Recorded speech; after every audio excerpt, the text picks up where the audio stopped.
Hello बच्चों, कैसे हो आप सब लोग। चलिए अर्पित भैया के चैनल पे वीडियोस की शुरुआत करते हैं। Competitive maths and reasoning by Arpit भैया। हंसते रहा करो, सफलता जरूर मिलेगी। ठीक है, टेंशन नहीं लेनी बिल्कुल। चलो कोर्स के साथ शुरुआत करते हैं। Teachers can open the door but you must enter it yourself. समझ रहे होगे बहुत कुछ। अध्यापक, शिक्षक, जो भी हमारे गुरु होते हैं वो सिर्फ दरवाजा ओपन द डोर कर सकते हैं ना, ऐसे खुला हुआ है दरवाजा। प्रवेश तो आपको खुद करना है ना। ज्ञान वो दे सकते हैं, लेना तो आपको है ना। समझ रहे हो क्या कहना चाह रहा हूँ। वो आपके ऊपर है, आप लेना चाह रहे हो या नहीं लेना चाह रहे हो, है ना। उनका तो काम है पढ़ाना, आप कितना ग्रेस्प कर रहे हो उसको अपने अंदर। ठीक है बच्चों, मैथ्स की वीडियो में डाल ही रहा हूँ बराबर, रीजनिंग की भी डाल रहा हूँ। आज तो बहुत सिंपल टॉपिक है, बहुत ही सिंपल।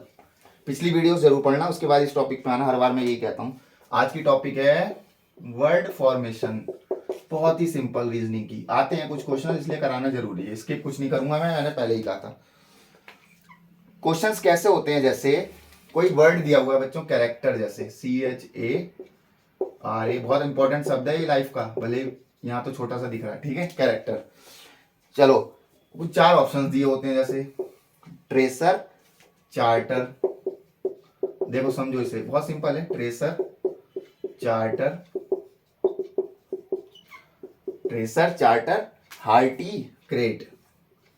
Crate, hearty.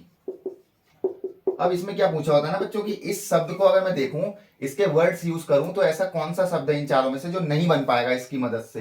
तो बहुत सिंपल है। देखो ट्रेसर तो बन जाएगा, TRAC, ऐसे ढूंढना है बस आपको। चार्टर भी दिख रहा है, बन रहा है, चार TR ये भी है, CRAT ये भी है। हार्टी नहीं है, क्यों? HEART तो है, बाई नहीं दिख रहा मुझे, तो इसलिए इस पे टिक कर देना कि ये वर्ड इन शब्दों की मदद से नहीं बन पाएगा। समझ रहे हैं ना। अब एक दूसरे तरीके का क्वेश्चन होता है कि ये, इसमें तो ये पूछा कि कौन सा बन नहीं पाएगा। उसमें क्या होता है, ऐसे ही दिया होगा, इनमें से ऐसा पूछा होता है कि तीन होंगे जो नहीं बन पाएंगे, एक होगा जो बन जाएगा। तो बहुत सिंपल है। जैसे डेमोक्रेसी, एक शब्द आ गया डेमोक्रेसी।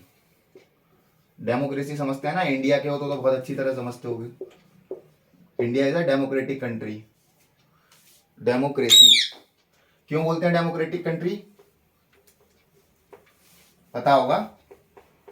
बिकॉज क्या क्या होता है, rule of the people, for the people और बाय द पीपल। हम खुद इलेक्ट करते हैं ना अपनी गवर्नमेंट। ABCD, democracy.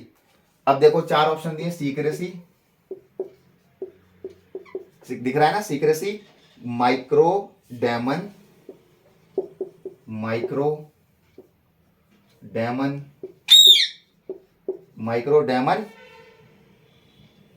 और MARCY, मर्सी। अब इसमें क्या बच्चों, जब पिछला क्वेश्चन था उसमें तो वो ढूंढना था कि कौन सा नहीं बन पाएगा। अब इसमें बताना है कि कौन सा बन जाएगा। देखो सीक्रेसी में मुझे एस दिख रहा है, नहीं है इसमें, ये भी नहीं बन पाएगा। माइक्रो आई नहीं है, नहीं बन पाएगा। डेमन N नहीं है, नहीं बन पाएगा। मार्सी, MARCY, MARCY, सब कुछ सही है ना, तो बन जाएगा। इस पर टिक कर देना। था सिंपल। ये हल्की टॉपिक है, मैं खुद मानता हूं। ठीक है, बस थोड़ा सा रिवाइज करा रहा हूं, ऐसा समझ लो। एक क्वेश्चन आता है, जैसे पैरेंथेसिस शब्द दिया हुआ है आपको, पैरेंथेसिस। ठीक है बच्चों, पैरेंथेसिस दिया हुआ है, पैरेंथेसिस। अब क्या कह रहा है ना इसमें कि आपको तीसरा, छठा, नमा और 10वां लेटर यूज करना है इसका। तीसरा, छठा, नमा, 10वां, 3 4 5 6 7 8 9 10, S और I। तो RTSI को यूज करना है, मतलब एक तरीके से ऐसे क्वेश्चंस आते हैं। ठीक है, अब क्या कह रहा है इसमें, ये बताओ कि इसमें से मीनिंगफुल वर्ड कोई बन रहा है। अगर नहीं बन रहा है तो A ऑप्शन पे टिक कर दो। बन रहा है, अगर एक ही बन रहा है तो B पे कर दो। बिल्कुल भी दो बनने हैं तो C पे। ऐसे क्वेश्चंस आते हैं। तो कुल मिला के आपको इन चार जो वर्ड मिले, इसका दिमाग लगा के थोड़ी इंग्लिश लैंग्वेज की ज्ञान होना चाहिए ऐसे क्वेश्चन करने के लिए। तो इसका बनाओ। RTSI से जो मुझे दिख रहा है क्या बन रहा है, STIR, स्टिर। बस इसके अलावा कुछ नहीं दिख रहा शायद।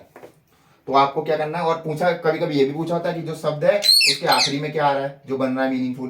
तो R आ रहा है इसका, तो R पे टिक कर देना। मतलब इससे बहुत सारे क्वेश्चन बन सकते हैं। कुल मिला के क्वेश्चन ये था कि इनको यूज करके तीसरा, छठा, नमा, 10वां शब्द यूज करके आपको मीनिंगफुल वर्ड बनाना है। ठीक है, वैसे ये क्वेश्चन है जैसे इंटरप्रिटेशन। इंटरप्रिटेशन वर्ड का नाम है, इंटरप्रिटेशन।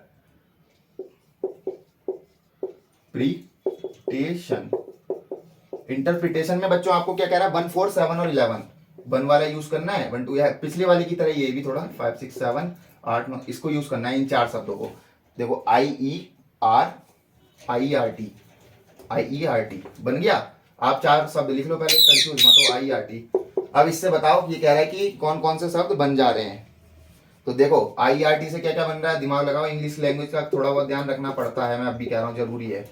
राइट, टायर भी बन रहा है TIRE, एक TIER बन रहा है, तो 3 बन गए।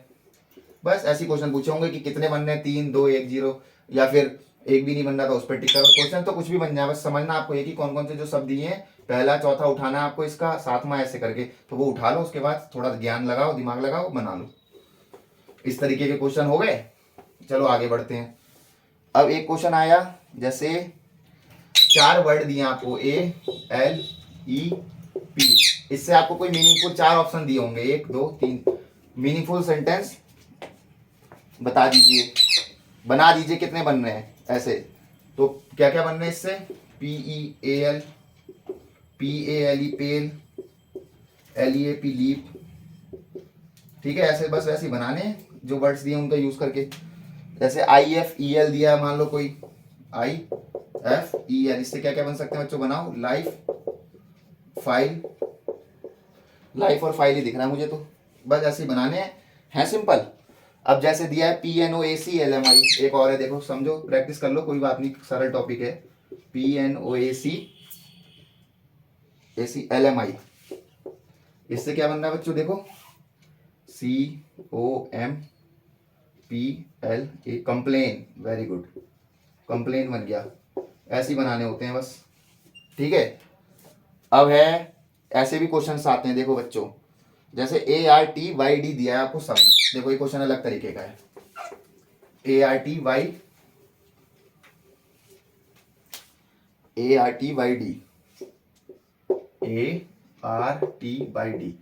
अब क्या होता है ना बच्चों, ऐसे क्वेश्चन दिया, इससे कह रहा है जो शब्द बन रहा है उसके जस्ट अपोजिट वर्ड कौन सा है इन ऑप्शनों में। जैसे 4 ऑप्शन दिए आपको, डर्टी, क्वाइट, क्विक, क्विक, मैंने लिख दिया dirty, quite, quick, dirty, quite, quick and quick, कोई बात नहीं। ये कह रहा क्वेश्चन कि इन शब्दों से, इन पांचों से एक मीनिंगफुल वर्ड बन रहा है, उस वर्ड का जस्ट अपोजिट वर्ड आपको टिक करना है इन 4 ऑप्शनों में से, जिनमें से कुछ दिया है। तो चलो पहले तो वर्ड ही बना लूं इन 5 को यूज करके। तो मेरा बना जो टार्डी, TARDY। तो जिनको इंग्लिश लैंग्वेज का थोड़ा बहुत ज्ञान है तो थोड़ा किसी के लिए टफ भी शब्द होगा, ऐसा नहीं है, मैं ये नहीं मान रहा, सबको आता है। टार्डी का मतलब होता है बच्चों, थोड़ा सा स्लो लोग होते हैं, स्लगिश टाइप के। तो स्लो का अपोजिट जस्ट क्या होगा, जो लोग धीरे काम कर रहे हो, कुछ तेज करते हैं, अपोजिट क्या हुआ, तेज, तो क्विक हो गया अपोजिट उसका, तो हमें क्विक पे टिक कर देना है, ठीक है, ठीक है। कुछ क्वेश्चंस ऐसे आते हैं बच्चों कि आपको शब्द दिए हैं, जैसे LEN, SAN, WOR और SE। अब कह रहा है कि ऐसा कौन सा शब्द है जो इनके आखिरी में लगा दिया जाए तो चारों का मीनिंगफुल वर्ड बन जाएगा। ऑप्शन दिए हूं आपको, ADBK, ठीक है। अगर मैं देखूं बच्चों, ए लगाऊं, लेना, सहना, नहीं बन रहा। Land, sand, word, seed, D से बन गया यार, वाह। देखो मैं DD लगा दूंगा सब में, तो मीनिंगफुल वर्ड बन गया चारों का, 1 2 3 4 का, तो आपको डी पे टिक करना है। वैसे क्वेश्चन होता है कि आपको पीछे से पूछ लिया, यहाँ तो ये किया कि आखिरी में लगाना है। कुछ क्वेश्चनों में होता है बच्चों पीछे लगाना है, सबसे मतलब स्टार्टिंग में, सॉरी। तो जैसे टिल है, till, table, till, table, pile, tab, ऐसे दिया है। और ऑप्शन में दिया है PQRS। अब आप लगाओ पिटिल, पिटेबल, नहीं बन रहा। क्यू है ये, क्यूटिल, क्यूटेबल, नहीं बन रहा। रटिल, रटेबल, नहीं बन रहा। एस लगाऊं तो देखो, स्टिल, स्टेबल, स्पाइल, स्पिल, ये डबल एल है, ठीक है, और स्टेप बन गया मीनिंगफुल सेंटेंस, तो आप एस पे टिक कर दो। ऐसे क्वेश्चंस भी आते हैं। एक क्वेश्चन इस तरीके का आता है, देखो कितना अच्छा क्वेश्चन है, कि बीच का शब्द क्या है जिससे 2 शब्द मीनिंगफुल बन रहे हैं। जैसे ये दिया MIRR, और आपको ऐसे दिया है गोल, और ANGE दे दिया, और ऑप्शन में दे दिया ORED, एज, OR, ICK। देखो मिरर इक और इकेंज कुछ नहीं बन रहा, और मिरर्ड फिर ORED और रेडेंज नहीं बन रहा, मिरेज मिरेज और फिर एजेंजे नहीं बन रहा। OR से समझो, अगर मैं यहाँ OR लगा दूं तो देखो ये बन गया मिरर, और वैसे ये बन गया ऑरेंज, बन गए सब बिल्कुल एक जैसे अच्छे, मतलब मीनिंगफुल इंग्लिश लैंग्वेज में। तो OR पे टिक करना है। ये ऐसे क्वेश्चंस भी आते हैं।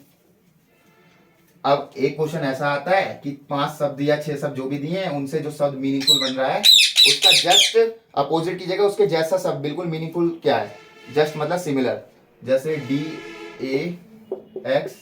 DAXEPN दिया है।